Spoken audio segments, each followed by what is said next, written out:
Bom dia. Ficou melhor, né? Bom dia é lá na minha terra. Nós agradecemos ao nosso bom e eterno Deus por estarmos juntos aqui. Para mim tem sido um tempo especial. E não só de poder compartilhar a palavra do Senhor, mas também de conhecer outros irmãos. Conheci bastante jovens ontem. Também rever grandes amigos, né? Pastor Jaime, Pastor Valnei, Pastor Kelson agora. E tenho logo um aviso, né? Que à noite nós jantaremos juntos com um irmão que vai me levar para comer em algum lugar ou é na casa. Então eu já estou tentando convidar o pastor Kelson também para esse momento, tá certo? Ele disse, eu queria ir jantar, mas fica meio ruim me infiltrar assim. Eu falei, mas lembra que uma vez o senhor foi almoçar na casa do pastor Almir e eu me convidei, então eu estou fazendo o convite por ele. Mas eu me convidei porque ele insistiu que eu fizesse isso. Então eu estou dando-lhe o troco agora. Ok. Vamos abrir nossas Bíblias mais uma vez em Romanos capítulo 12. Sendo que desta vez nós iremos ler o verso 3 ao verso 8. É de matar quando você pega o seu tablet e abre achando que você vai encontrar o seu estudo e está um piano aberto, o jogo do balãozinho. Eu acho que alguém mexeu nele aqui antes que eu.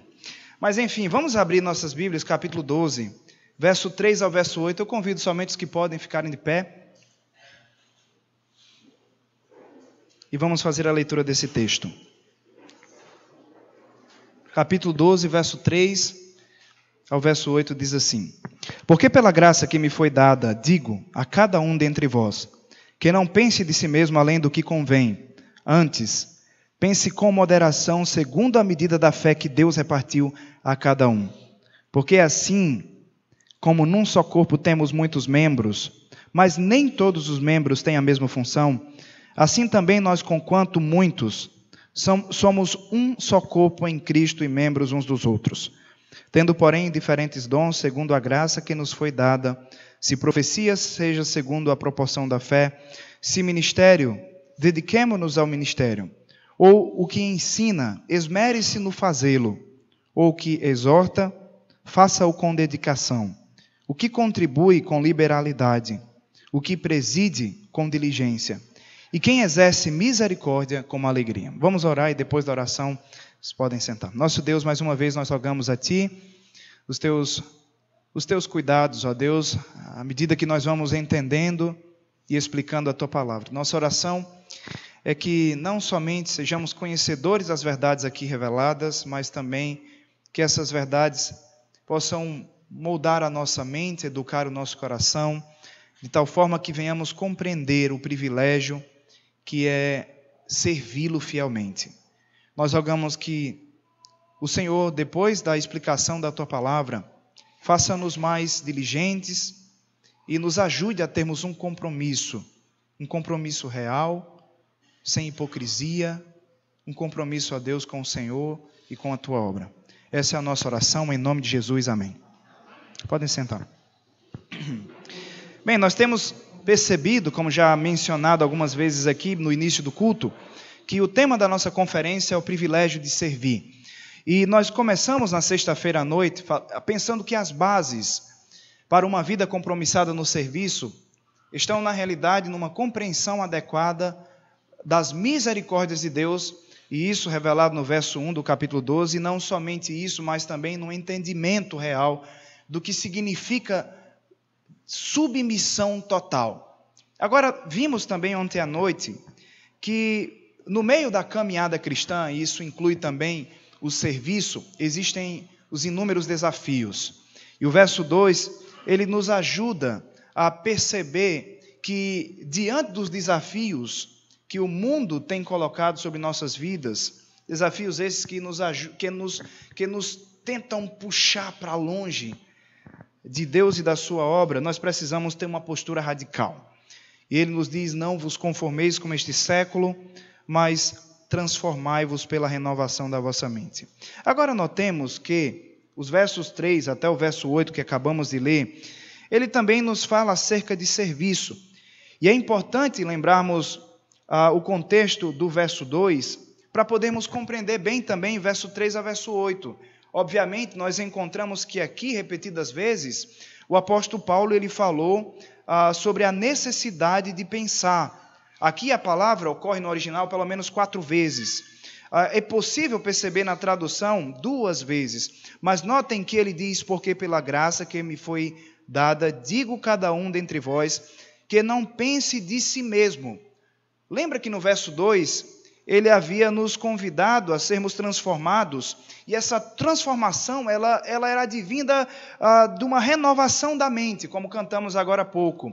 E nota que essa mente renovada, ela não somente vacina as nossas vidas contra esse mundo, mas a mente renovada, ela automaticamente nos ajuda a servirmos o Senhor de uma forma correta. É isso que constitui o culto racional, o culto lógico.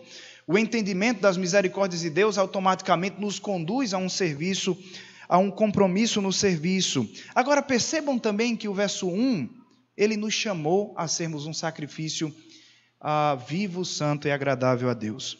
Então todas estas coisas aplicadas ao viver cristão deveriam redundar em uma vida de adoração. Se nós entendemos verso 1 e verso 2 perfeitamente, aplicamos ao nosso viver, nós deveríamos ter uma vida marcada por adoração. Mas não somente adoração, uma vida também que é marcada pelo serviço do Senhor. E é plenamente isso que nós encontraremos, verso 3 ao verso 8. Que uma mente renovada pelo poder do Evangelho é uma mente que pensa adequadamente acerca do serviço do Senhor. E é importante, primeiramente, pensarmos que Deus ele está preocupado que o seu povo sirva com um grande compromisso. Mas Ele não está simplesmente preocupado em ver pessoas fazendo alguma coisa na igreja. Ele está também inteiramente interessado em perceber as motivações do coração, como já temos falado por diversas vezes. Mas hoje, pela manhã, nós queremos notar que, além disso, nós também precisamos adequar o nosso pensamento correto acerca do serviço. E isso inclui, em primeiro lugar, no verso 3, pensarmos corretamente acerca de nós mesmos. Nota o verso 3 quando ele diz: porque pela graça que me foi dada, digo a cada um dentre vós que não pense de si mesmo além do que convém. Antes pense com moderação, segundo a medida da fé que Deus repartiu a cada um. Então notem que nós somos chamados a pensar corretamente acerca de nós mesmos. E a grande questão que nós devemos levantar diante desse verso 3 é: como devemos pensar acerca de nós mesmos? Por suas palavras, pelas palavras do apóstolo Paulo, nós encontramos que quando o assunto é serviço, nós devemos nos reportar a nós mesmos com sensibilidade e, acima de tudo, humildade. Ele diz mais uma vez que ninguém pense de si mesmo além do que convém. Isso é muito importante. Isso, na realidade, é vital para o serviço. Se nós não conseguimos ter um pensamento correto acerca de nós mesmos, o serviço será deficiente. Agora, para desenvolvermos um pensamento correto acerca da nossa própria vida, isso exige um grande esforço. E o primeiro esforço é de fazermos uma avaliação honesta acerca de nós mesmos, o que nem sempre é tão fácil. Mas o apóstolo Paulo ele está nos dizendo que não pense de si mesmo além do que convém, mas com moderação. Isso, obviamente, implica em dizer que quando nós pensamos em nós mesmos, nós não devemos nutrir uma estimativa elevada.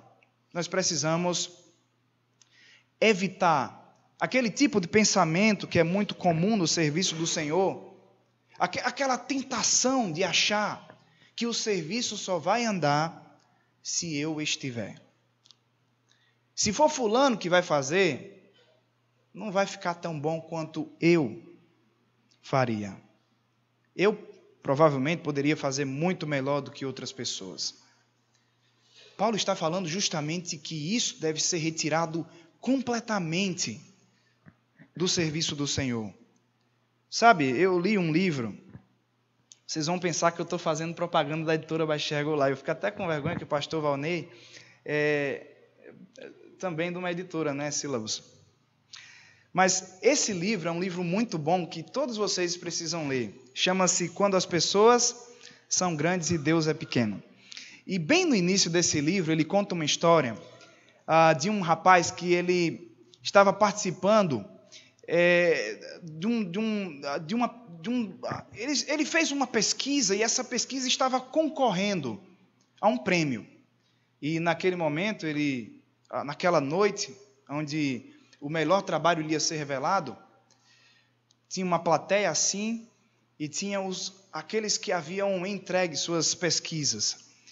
E é interessante que aquele jovem, cujo livro remonta a ideia, a vida e a situação, diz que ele ficou completamente tímido no momento da apresentação, e aquele homem lá na frente fazendo um suspense, dizendo, e o terceiro lugar foi fulano de tal, e o cara se levantou e foi lá na frente, e apertou a mão e recebeu o seu prêmio. Segundo lugar da mesma forma. E o primeiro lugar, ele estava encolhidinho lá no canto, dizendo, eu não, por favor, não quero ir lá para frente, eu não.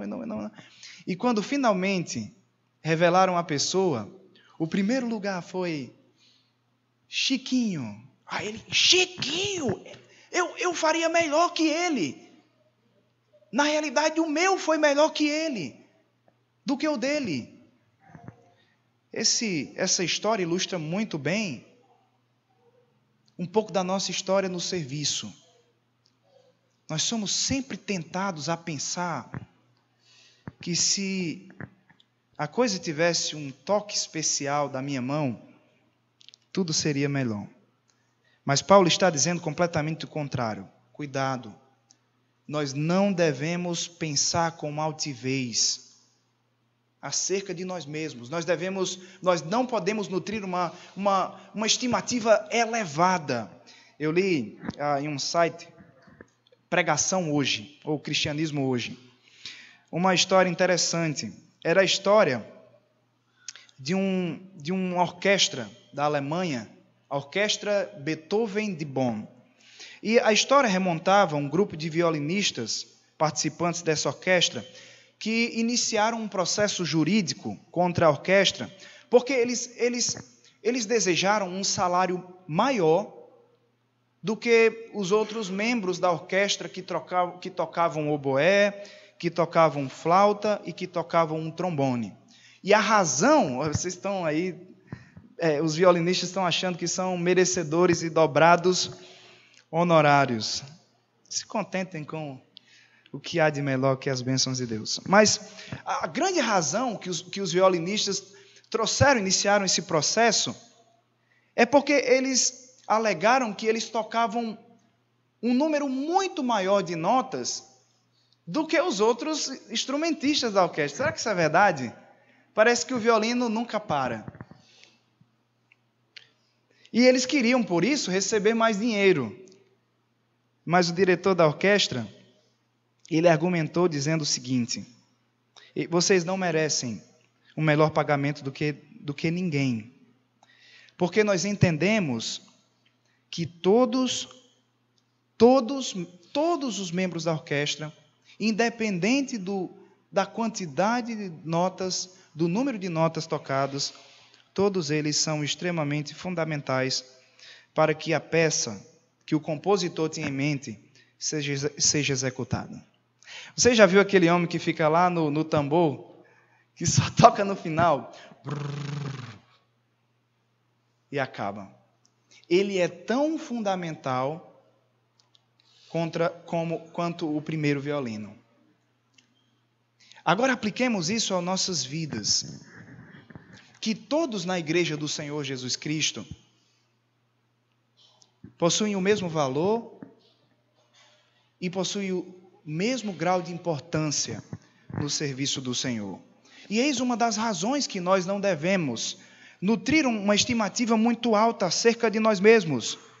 Porque quem faz isso já está dando um passo à desqualificação do serviço. Ou seja, quem pensa demais acerca de si mesmo não está apto, habilitado para servir. E nós só precisamos olhar para a vida do mestre, cuja maior característica foi o serviço. E quando vemos servindo, nós não o encontramos com algo tão sofisticado, mas nós o encontramos com uma toalha, com um jarro, com água e lavando os pés dos discípulos. E nos dando assim um grande exemplo de humildade no serviço. Irmãos, nós não podemos, nós, aliás, precisamos, quando pensamos em nós mesmos, sermos honestos. E precisamos acabar com a ideia de que eu é quem vou levar o trabalho adiante. A igreja não é composta simplesmente por violinistas. E embora alguns toquem mais do que outros, todos estão no mesmo nível da graça de Deus. O segundo esforço que nós olhamos para o verso 3, precisamos também ter, é também pensarmos biblicamente acerca de nós mesmos. E a palavra que o apóstolo Paulo usa aqui, quando ele diz, porque pela graça que me foi dada, digo a cada um dentre vós, que não pense a si mesmo além do que convém, antes, pelo contrário, com moderação, segundo a medida da fé que Deus repartiu a cada um. Então, a palavra que ele usa aqui, ou o chamado, é para fazermos uma avaliação bíblica, pensarmos biblicamente acerca de nós, e isso envolve pensar com moderação. Note que há um equilíbrio, pois a palavra moderação significa manter justamente uma medida apropriada, não ir além dos limites. Um escritor contemporâneo, acho que vocês conhecem ele, chamado Timothy Keller, ele disse que nós precisamos aceitar o que não somos, o que não podemos fazer, e isso abrirá espaço para poder contar com os outros.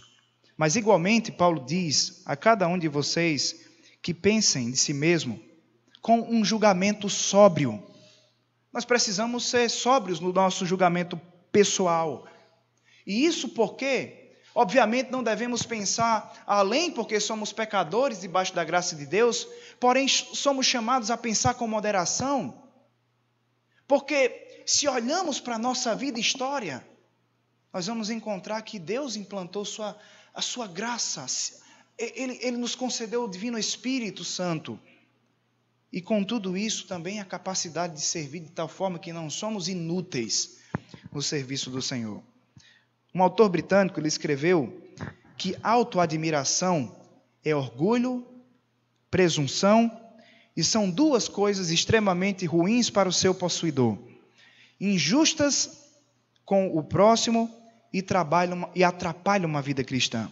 Por outro lado, a autodepreciação nem honra a Deus, nem encoraja os irmãos e nem abençoa os outros. A pessoa que sobreestima a si mesma tentará fazer o que não consegue. E a pessoa que subestima a si mesma não tentará fazer aquilo que consegue. E em ambos os casos, o trabalho deixa de ser feito. Ele está nos chamando a pensarmos com moderação. O egocentrismo é sempre um grande empecilho em nossas vidas. E ele pode se manifestar tanto com um pensamento altivo, como também com um pensamento muito inferior do que deveríamos pensar. Até parece um pouco meio paradoxal, avaliando o fato que, quando nós olhamos para nós mesmos e para a grande obra de Cristo, nós, de fato, nos consideramos nada. Mas quando nós olhamos as misericórdias e o Evangelho implantado em nossas vidas, queridos irmãos, nós somos aqueles que têm a capacidade de servir. E termos vidas alegres no serviço do Senhor. Agora, quando olhamos o verso 3, e quando vemos o apóstolo Paulo nos chamando a pensarmos sempre no serviço do Senhor com muita sensibilidade e humildade, o que nós perguntamos é o porquê devemos encarar o serviço do Senhor assim. Por que devemos pensar desta forma? Notem agora que veremos algumas razões ainda apresentadas no verso 3. E eu quero perceber, em primeiro lugar, que devemos pensar assim, porque todos nós possuímos a mesma medida de fé. Você vai olhar o verso 3 e vai ler o seguinte: porque pela graça que me foi dada, digo a cada um dentre vós, que não pense de si mesmo além do que convém. Antes pense com moderação, segundo a medida da fé que Deus repartiu a cada um. Nota que o chamado é de pensarmos segundo a medida da fé que Deus repartiu cada um. A chave para pararmos de pensar altivamente acerca de nós mesmos está em entender essa palavra, pensar na medida correta. E existem basicamente duas vias de compreensão, de entendimento acerca do que seria essa palavra que o apóstolo Paulo está querendo, na realidade, escreveu no verso 3. Primeiramente, é muito comum encontrar grupos tentando encarar que essa palavra é uma referência a uma quantidade, a níveis diferentes de fé que Deus colocou para uns e para outros. Ou seja, Deus deu uma porção muito grande para o irmão João, mas Deus concedeu um pouquinho de nada, só para ele se arrastar mesmo na vida cristã, para Francisco. Mas a grande questão é que Deus não nos concedeu fé e capacidade de servir em níveis variados. Na realidade, o que Paulo está nos querendo dizer é que o Senhor, Ele concedeu uma quantidade exata, ou seja, a medida da fé que nos habilita a crer e que nos habilita a servirmos o Senhor. Essa palavra, ela significa um padrão, uma medida, indicando que todos nós que fazemos parte da igreja, que somos salvos pelo Senhor Jesus, temos o equipamento certo e o equipamento necessário que nos habilita a uma vida de serviço. Então, quando você pensa o porquê o apóstolo Paulo ele está nos chamando a pensar com moderação, ou seja, a termos um equilíbrio, é porque eu e vocês, nós somos dotados no momento da salvação com um equipamento que nos dá vazão, que nos habilita ao serviço do Senhor. Não existe ninguém inválido, incapaz na obra de Cristo, porque todos nós temos a capacidade de servir. Isso é uma grande maravilha. Isso é uma maravilha saber que todos nós possuímos capacidade para servirmos o Senhor. Agora, obviamente, é uma beleza, uma maravilha que nos traz também grandes responsabilidades.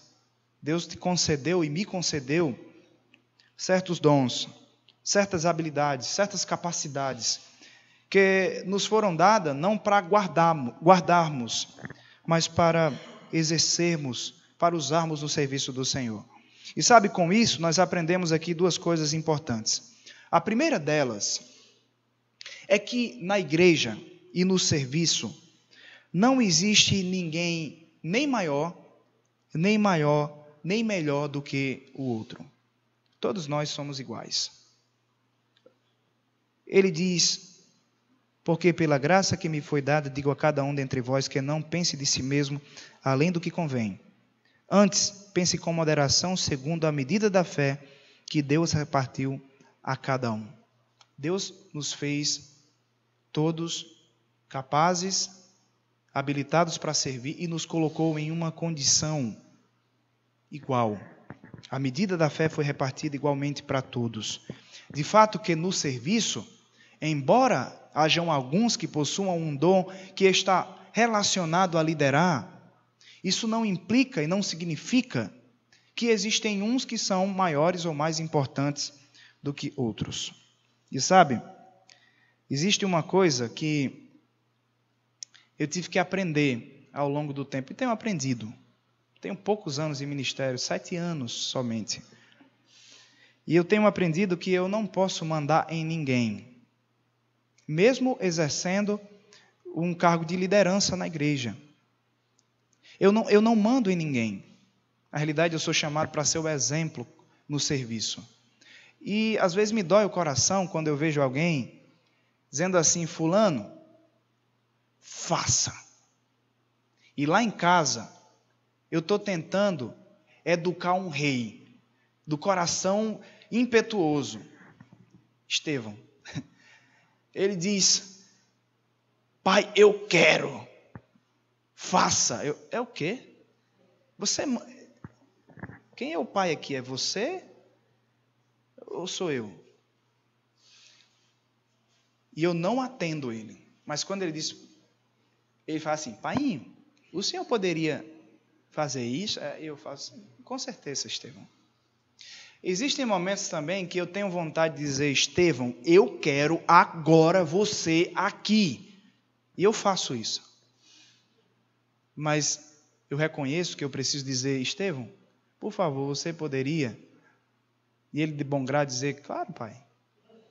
Mas caso contrário, Estevão, por favor, você poderia? Não. Então a coisa fica diferente. Mas é um relacionamento diferente. É pai e filho. Eu estou tentando criar ele para ser alguém que ao invés de ordenar que as pessoas façam algo para ele, eu estou tentando educá-lo para pedir gentilmente que as pessoas façam alguma coisa para ele. Eu acho que isso deve ser aplicado na casa do Senhor e no serviço do Senhor, haja visto que nós somos dotados na mesma medida e possuímos o mesmo grau de importância para Deus e para o seu serviço. Outro detalhe que eu quero pensar também, com tudo isso que temos falado, é que Deus ele já nos concedeu tudo o que necessitamos para servir. E a grande questão é: por que não servimos? Sabe, você que ainda não despertou para trabalhar para o Senhor, para se envolver em alguma coisa, Deus te deu o equipamento completo. As mesmas coisas que Ele concedeu para uns, aqueles que estão servindo ativamente, Deus também te concedeu. Você tem o kit completo. Está aí na mochila do peregrino.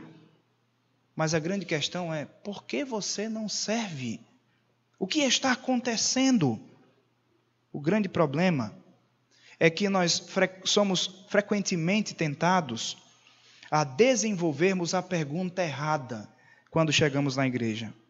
Nós somos tentados a procurar uma igreja e perguntando o que essa igreja pode me oferecer.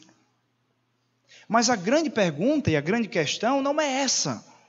A pergunta correta a ser feita é: o que eu posso fazer pela igreja? O que eu posso fazer para o Senhor? Sabe, queridos irmãos, uma vez que Deus já nos dotou com tudo, com todo o equipamento, o que é necessário é que nós regacemos as mangas e coloquemos a mão no trabalho. Paremos de pensar. Paremos de avaliar mais. E trabalhemos. Agora notem que isso é tão importante pensar, e nós vimos primeiramente porque Deus concedeu a medida correta, mas notem que nós não podemos nutrir um pensamento altivo acerca de nós mesmos, porque o que nós temos não foi adquirido com um esforço pessoal, foi meio de graça. Nota o verso 3, bem o início. Paulo ele começa dizendo: porque pela graça que me foi dada, digo a cada um dentre vós. É interessante que no início do verso, nós podemos perceber claramente o apóstolo Paulo iniciando uma exortação. E para começar a sua exortação, ele diz: porque pela graça que me foi dada. Eu penso que aqui ele está se referindo ao seu dom, a sua posição no serviço do Senhor. Ele era um apóstolo. E ele está dizendo: olha, eu quero exortar vocês e eu estou usando a minha autoridade como apóstolo. Mas essa autoridade como apóstolo que eu estou utilizando, ela foi me concedida mediante a graça. Não somente o apostolado, mas todo o equipamento que envolve os dons diferenciados foram concedidos inteiramente pela graça do Senhor Jesus. Eis a razão que nós não podemos, nem tampouco devemos, achar que somos maiores e melhores do que os outros. Porque o que nós temos foi foi a graça de Deus em nós. Foi o Senhor Deus colocando em nossas vidas. Eu sei que em um contexto um pouco diferente, mas lá em 1 Coríntios capítulo 4, verso 7, Paulo escreveu: pois quem é que te faz sobressair?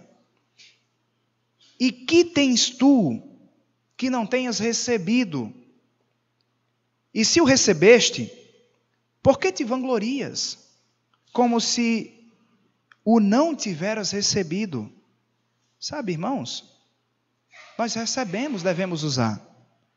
Nós recebemos de Deus por graça e não podemos nos orgulharmos como se fosse tudo mérito nosso.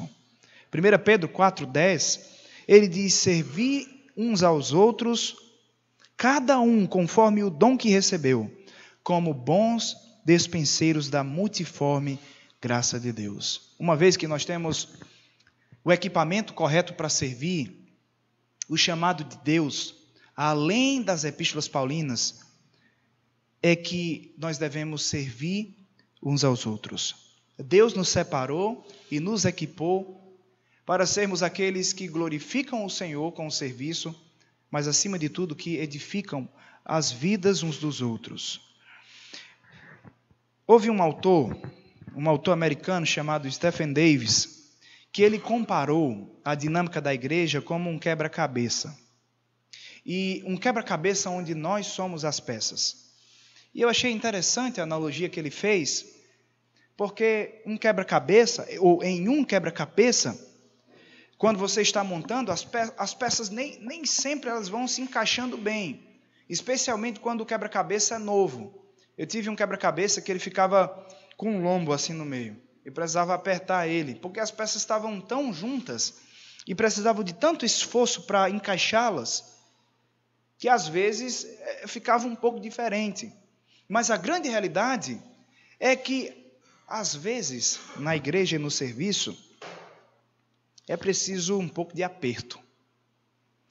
Quando nós olhamos para a epístola de Paulo aos Filipenses, nós olhamos ali duas irmãs que eram frente de batalha, mas que por causa de problemas interpessoais, elas pararam de servir o Senhor. Elas não somente pararam de servir, como elas também passaram a atrapalhar. Porque quando não há unidade dentro da igreja, bagunça tudo. A igreja sofre, a igreja não anda. Mas Paulo, quando escreve a epístola, especialmente no capítulo 4, ele traz uma grande exortação dizendo: convivam direitinho, andem direito. Às vezes, olha, eu acho que eu nunca contei isso para a minha igreja. Nós tivemos um irmão, há muito tempo atrás, que ele veio para a nossa igreja, ele recebeu Jesus, ele foi batizado, e ele sempre era uma pedra assim no meu sapato. Ele sempre estava dizendo alguma coisa, não importasse o que eu fizesse. Ele sempre vinha com uma crítica muito negativa, mas eu tentava sempre agradecer e dizer: realmente eu preciso melhorar nessa área, eu vou tentar. Mas não importava o quanto eu me esforçasse. Mas teve uma vez que ele saiu da igreja, foi para outra igreja. Eu respirei, né? Embora eu não queria que ele saísse, eu queria aprender a amar ele, eu queria ter vivido diferente. Mas passaram-se uns 2, 3 anos, ele veio um domingo para a igreja. E no outro domingo ele de novo. E no terceiro domingo ele estava de novo. Eu pensei: eita, meu Deus, lá vem problema de novo para mim. No quarto domingo ele falou: pastor, eu saí lá da igreja e eu quero vir congregar aqui novamente. Eu falei: então vou sair da igreja. Eu falei: mas calma aí. Deus me colocou aqui para tentar ser uma bênção na vida dele, e eu espero que ele seja uma na minha vida. Esse irmão, ele foi para a glória o mês passado. Está com um mês. E desde que ele chegou na igreja, ele foi um dos maiores apoiadores do meu ministério. Não tinha uma vez que eu pregasse que eu saía pensando, parece que ninguém prestou atenção que ele dissesse, pastor, fui muito edificado. Não tinha nada que eu pedisse na igreja, irmãos, nós precisamos fazer isso, ele era o primeiro.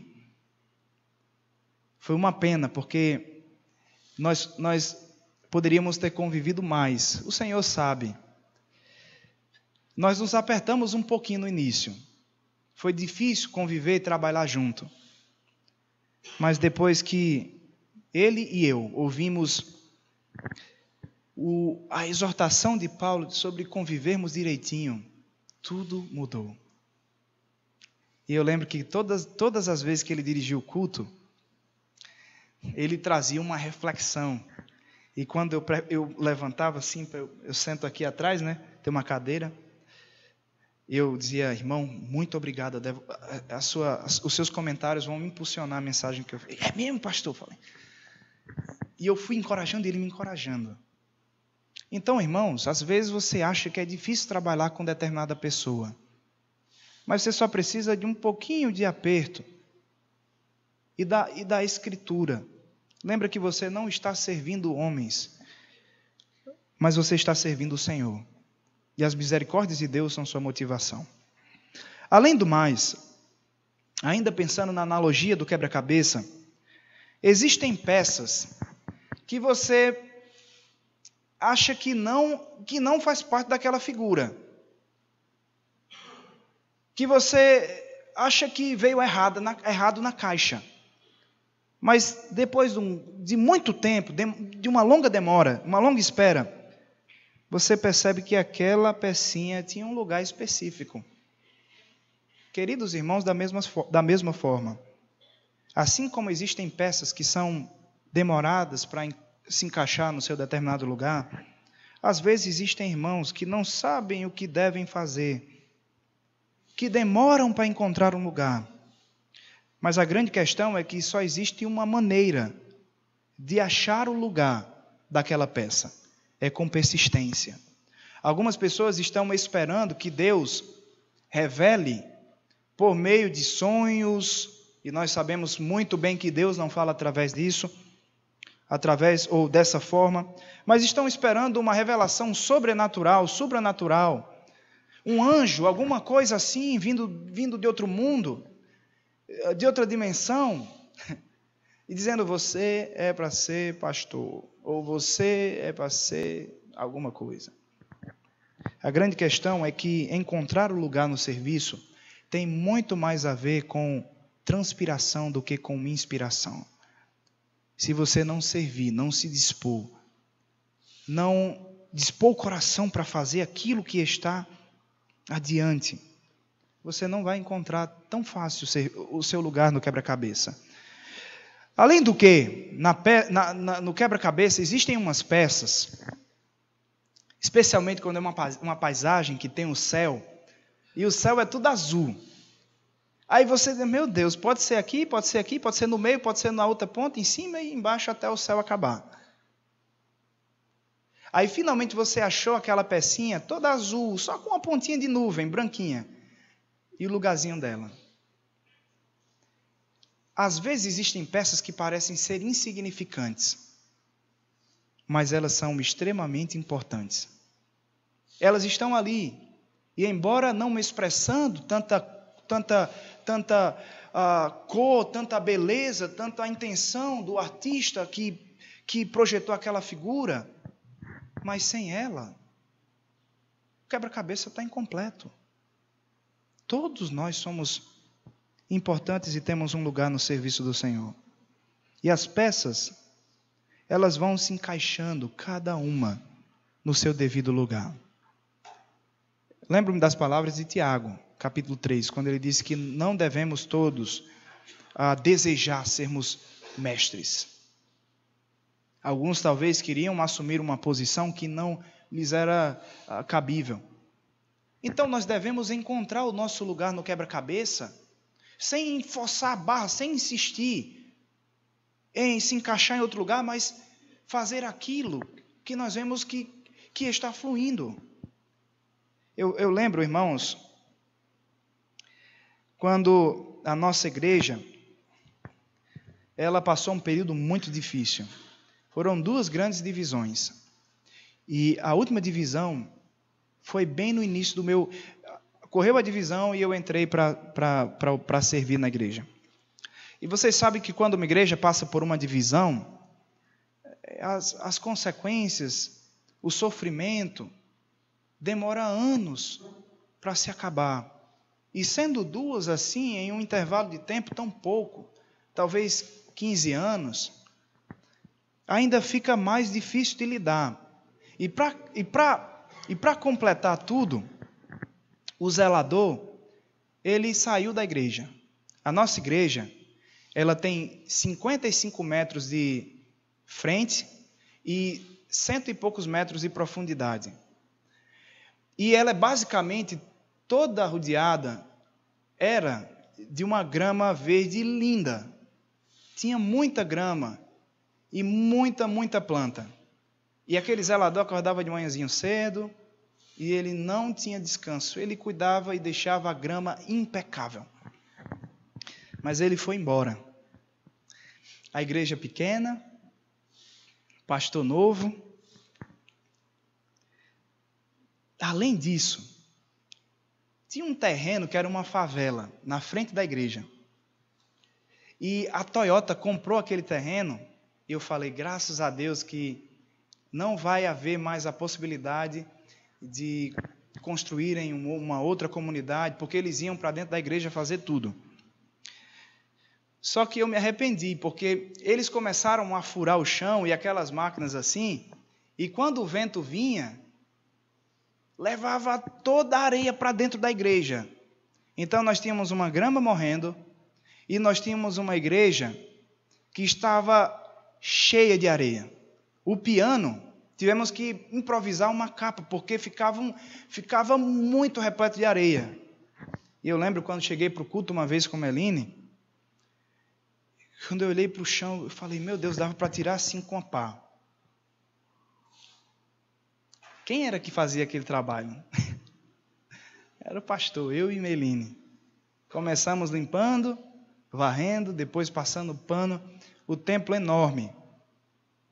Mas a gente foi dando conta. Depois veio outro irmão, com a sua esposa. E eles começaram a nos ajudar. Depois veio outra família. E depois outra família. E eles tiveram a ideia, pastor, vamos além de limpar, vamos fazer umas refeições aqui na igreja? Eu falei, tá beleza.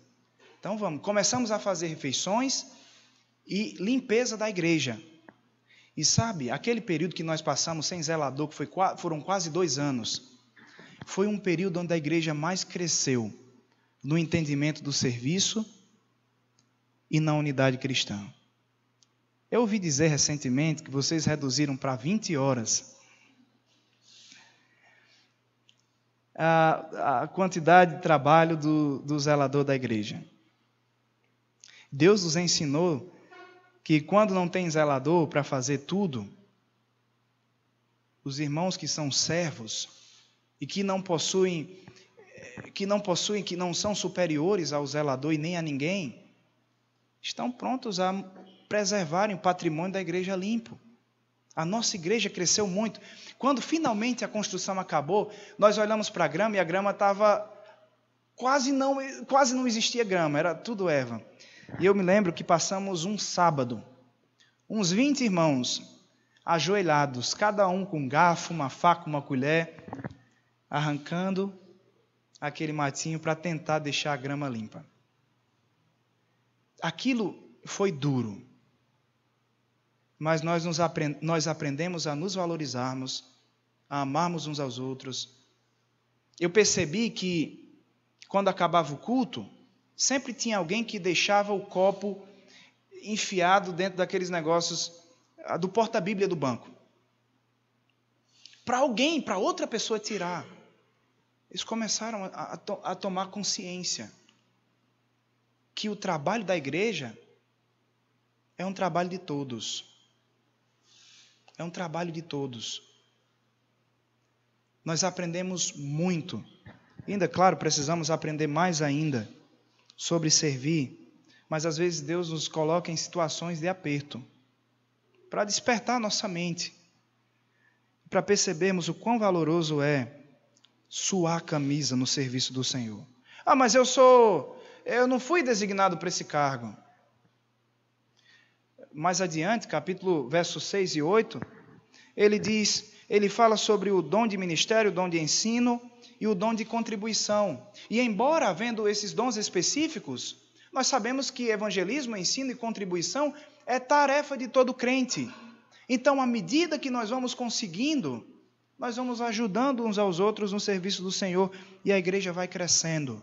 A igreja vai se tornando igreja, nós vamos sentindo o privilégio do que é servir o Senhor. Eu acho que Paulo, ele tem nos falado que o primeiro passo para entendermos o privilégio de servir é de pensarmos corretamente acerca de nós mesmos.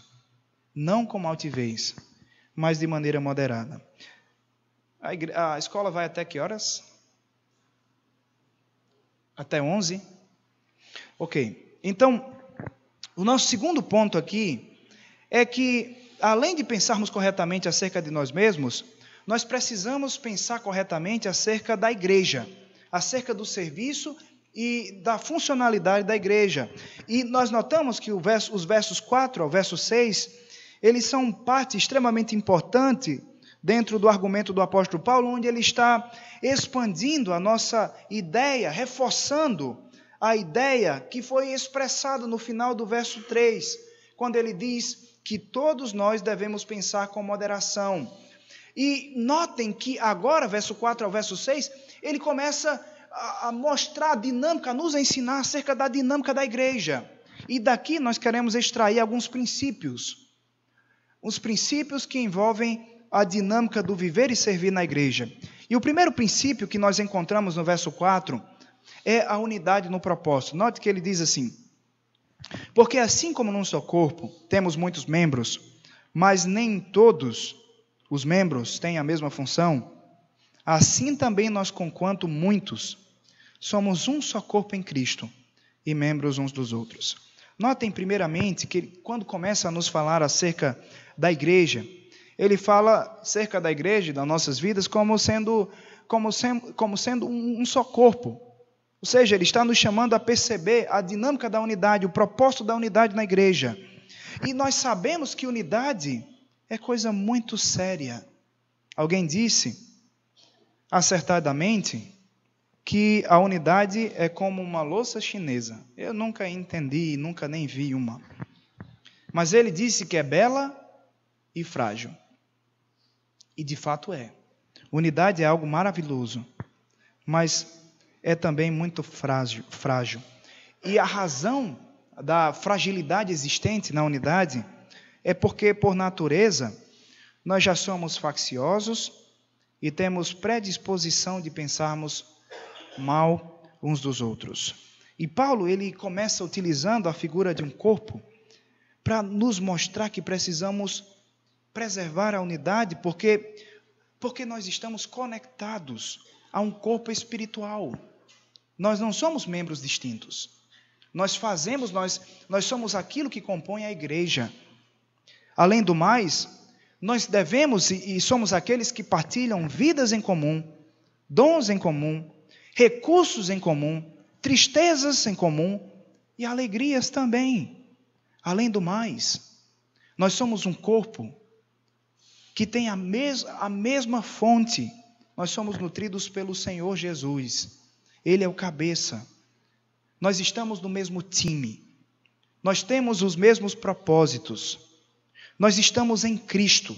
O time é dele. A igreja é dele. Nossas mentes devem estar conscientes de que nós estamos aqui por ele, para servir ele. Não servir pessoas, mas servir o nosso Deus. Por isso que devemos começar a cooperar com os nossos dons. Interessante que, se você lembra de João capítulo 17, quando o Senhor Jesus ele ora, lá no verso 20 ele diz: não rogo somente por estes, mas também por aqueles que vieram a crer em mim, por intermédio da sua palavra, a fim de que todos sejam um, como és tu, ó Pai, em mim e eu em ti, também sejam eles em nós, para que o mundo creia que tu me enviaste. A vontade de Cristo é que sejamos unidos. E a unidade, ela promove crescimento. Isso nós vemos não somente na oração do Senhor. Ele disse que o mundo, ao ver a unidade de Cristo, a unidade da igreja, vai confiar, vai entender que Jesus não foi invenção humana, mas é o próprio Deus enviado em figura humana. Nós olhamos também para o livro de Atos. E lá capítulo 2, 41, 47, nós notamos que aquela igreja estava unida, ela estava partilhando dos momentos mais importantes da sua vida. E o resultado daquilo é que ia se acrescentando pessoas. A igreja unida cresce em maturidade, mas também em números. Porque, mais uma vez, quando nós falamos o Evangelho, ele se torna audível. Mas quando a igreja anda unida, manifestando o amor de Cristo, nós tornamos o Evangelho visível. E as pessoas se achegam a Cristo. Outro princípio também, ainda no verso 4, verso 5, é o princípio da mutualidade. Você vai ler aqui, ele diz assim: porque assim como num só corpo temos muitos membros, mas nem todos os membros têm a mesma função, assim também nós, conquanto muitos, somos um só corpo em Cristo e membros uns dos outros. Expressão que eu quero destacar, que remonta à mutualidade e responsabilidade, é que nós somos membros uns dos outros. Isso significa que nós pertencemos uns aos outros. Nós temos grande facilidade de falar que pertencemos a Cristo. Mas a grande questão é que nós também pertencemos uns aos outros. Se nós perguntamos aos cristãos da atualidade, quais são as suas prioridades? Muitos dirão: Deus, em primeiro lugar, família, carreira, estudo, lazer. E se você avaliar inúmeras listas, você vai perceber que em todas elas,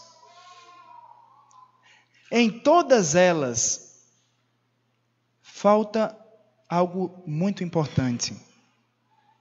Nós somos extremamente tendenciosos a esquecermos o valor da igreja. A igreja é nossa família. Nós somos uma família. Aliás, a nossa família terrena, ela terá um fim. Os laços matrimoniais serão quebrados quando finalmente entrarmos na presença de Cristo, e lembrando das palavras de Cristo, do próprio Senhor, dizendo que lá não vamos nos casar, nem teremos casamento, porque seremos como anjos. Ou seja, nós não teremos os nossos laços familiares terrenos. Eles serão rompidos. Mas a família de Cristo, que teve início aqui na terra, ela perdura para todo sempre. Então notemos que a família espiritual, ela é tão importante quanto a família. A família que temos aqui, que Deus nos concedeu para cuidarmos. Mas quando nós olhamos para o cristianismo atual, nós encontramos crentes que não dão valor à igreja. A realidade é que, para muitos, a igreja é simplesmente o domingo à noite. As programações de comunhão e de serviço são completamente negligenciadas. Porque nós não compreendemos que a igreja, ela está regida debaixo de um princípio de mutualidade. E nós somos responsáveis uns pelos outros, especialmente no serviço. É difícil ver alguém que vê o seu irmão sobrecarregado em serviço e não faz absolutamente nada para aliviar as suas cargas.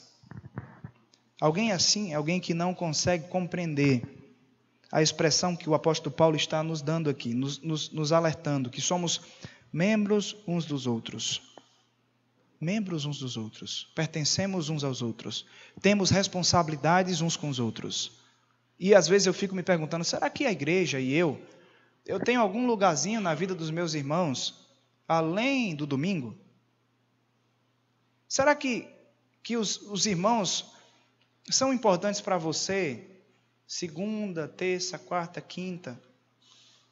Será que durante a semana você consegue lembrar do trabalho árduo, que os seus pastores estão fazendo na oração, no estudo, na preparação de todas as coisas? Orem por eles. Procurem, de alguma forma, encontrar algo que possa servir de alívio para o seu próprio irmão. Em segundo lugar, nós olhamos para esse texto e quando nós percebemos a expressão que somos membros de um mesmo corpo, isso significa que nós também necessitamos uns dos outros para o crescimento espiritual. Nós não podemos, de forma alguma, ignorar que Deus, na sua grande sabedoria, Ele escolheu nos conceder inúmeros meios de graça para crescimento. Nós crescemos através da palavra, através da oração, através do sofrimento, mas nós também crescemos através da comunhão. A comunhão é um meio de fortalecimento espiritual. Houve um autor chamado Kent Hughes que escreveu dizendo o seguinte: se você tem tentado vencer um pecado específico com a leitura da palavra, com a oração, e você não tem conseguido, pode ser que você esteja negligenciando reunir-se com outros crentes e privando-se da comunhão necessária para o crescimento. Muitos de nós não crescemos tanto porque negligenciamos a comunhão que vem na unidade do corpo de Cristo. Irmãos, somos membros uns dos outros. Isso significa que Deus escolheu que crescêssemos juntos, contando com o auxílio um do outro. Comunhão é algo extremamente necessário. E comunhão vai além do domingo à noite. Nota também que ainda o verso 4, verso 5, especialmente verso 6, isso é mais evidente, um outro princípio, que é o princípio da diversidade dos dons. Ele diz assim, eu vou ler desde o verso 4 novamente, porque assim como num só corpo temos muitos membros, mas nem todos os membros têm a mesma função, assim também nós, conquanto muitos, somos um só corpo em Cristo e membros uns dos outros. Verso 6, tendo, porém, diferentes dons, segundo a graça que nos foi dada, sirvamos. Nota que ele fala sobre uma unidade que deve ser mantida, porém dentro dessa unidade existe uma diversidade. Note que não trata-se de uma diversidade doutrinária. Não pode haver progresso de unidade se existem divergências doutrinárias dentro do corpo. Isso não vai andar. O que Paulo está falando aqui, obviamente, é a diversidade no serviço e dos dons. E nota que ele fala primeiramente de uma diversidade de função. Eu fico pensando na igreja como num coral, onde nós temos vozes distintas, cantando um hino em comum, e mesmo cantando vozes e partituras localizadas, ou partituras diferentes, nós encontramos uma harmonia no serviço. Diante disso, então, nós precisamos ter algumas atitudes importantes. O fato de que Deus nos escolheu e nos concedeu um dom, não importa qual seja ele, nós devemos estar felizes em cumpri-lo. Não importa para que Deus te chamou. E tem um irmão lá na igreja, que ele é tão forte, ele é um caminhão trucado, ele faz tudo, é forte. E por outro lado, tem eu que sou um Fiat 147, fraquinho, mas eu tento fazer alguma coisa ainda. e faço com alegria. Ou tento fazer com alegria. Além do mais, Deus escolheu nos dar dons diferentes, mas isso não significa que em níveis diferentes. Ele nos concedeu na medida certa. E repito mais uma vez, na igreja do Senhor não existe ninguém maior ou menor, mas todos estão igualmente dentro dos padrões da graça, conforme o Senhor Jesus Cristo. Nós não devemos, terceiro lugar, desejar o que é do outro, mas nós devemos estar prontos para servir naquilo que o Senhor tem nos chamado. Às vezes, aquele momento em que se aproxima a eleição da escolha da diretoria é um elemento decisivo, crucial, para aquilo que o crente será no ano seguinte. Porque se ele tiver um cargo, ele vai ser uma bênção. Por outro lado, se ele não for eleito, ou pelo menos indicado, ele vai sumir. Ele vai se tornar um crente domingueiro. Sabe, irmãos, o fato de que você não foi eleito, ou talvez não seja, nos próximos 50 anos, isso não significa dizer que você não tem um papel importante na igreja. Tem um irmão lá na igreja que todo ano ele é indicado. Ele diz, não, pastor, deixa os irmãos servirem. Mas todo ano, ele é a pessoa que mais ajuda em tudo.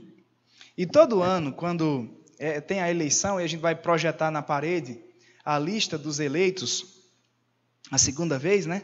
Eleitos agora para servir a igreja do Senhor.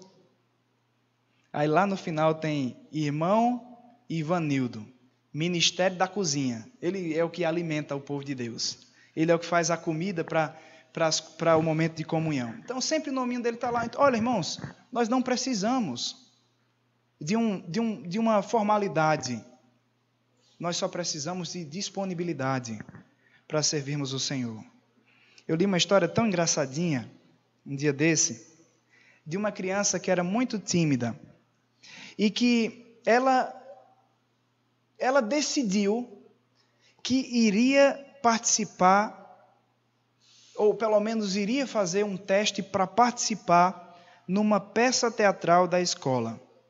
E quando ele chegou em casa e contou para sua mãe, a mãe dele ficou tão preocupada, porque ela conhecia a personalidade dele.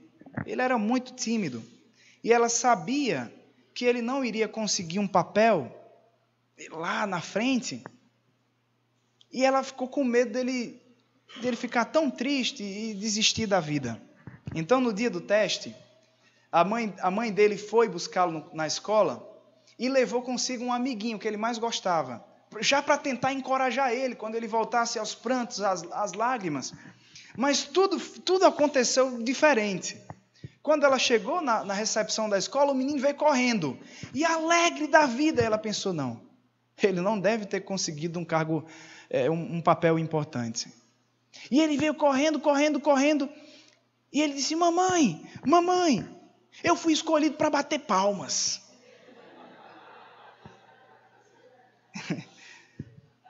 Eu tive essa mesma reação quando eu li a historinha. Mas isso nos faz pensar algumas coisas. Especialmente sobre como seria bom se nós tivéssemos a mesma alegria para servir naquilo que Deus escolheu. Se for para bater palma, que não é o nosso caso.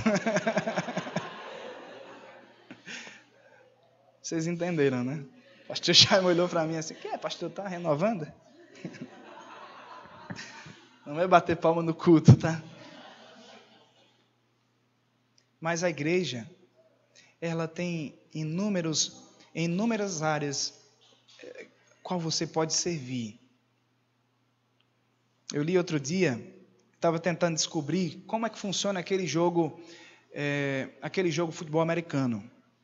Que para mim aquilo ali é uma loucura, né? Todo mundo sai correndo, se batendo atrás de uma bola. Eu falei, eu tenho que entender esse negócio, como é que funciona, para ver se eu consigo. Porque eu gostava de assistir futebol, mas depois que o meu Vascão sobe, cai, eu não aguento mais. parei, né? Então eu fui tentar ver se eu entendia como é que funcionava, como é que funciona esse jogo. E uma das coisas que eu li é que aqueles que ficam lá atrás são os mais importantes. São uns dos mais importantes. Eles fazem contenção, eles até defendem e lançam para aquele que sai correndo feito um louco. Às vezes, aqueles que estão atrás, nos bastidores da igreja, sem nenhum olhar sobre eles, sem nenhum reconhecimento palpável, são os mais importantes. Especialmente aqueles que, por nenhum momento, por nenhum dia, esquecem de orar pela igreja, uns pelos outros, e pela vida do pastor. São aqueles que sustentam a igreja nos bastidores. Eu tenho outro ponto, mas eu vou parar por aqui e talvez eu prossiga ele à noite, porque senão vai ir muito adiante. Queridos irmãos, esse é o nosso grande desafio, de sermos servos. Mas para sermos servos, nós precisamos pensar corretamente acerca de nós mesmos e acerca da dinâmica da igreja. Que Deus nos ajude nesse intento. Amém?